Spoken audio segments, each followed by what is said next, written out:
Also, in Masaka, we arrested a 66-year-old male adult for the murder of his wife over conjugal rights and cheating.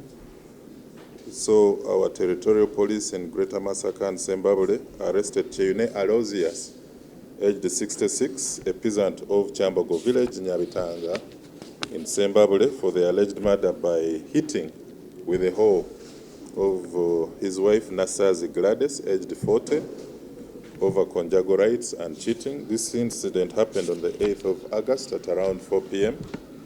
The couple has been having a toxic relationship and had separated bedrooms. On the fateful day, the suspect picked a hoe and hit the victim on the head, killing her instantly.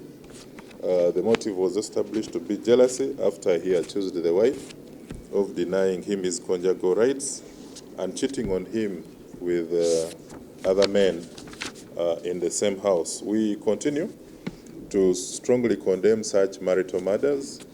The victim died in a violent manner after she was hit with a hoe on the head.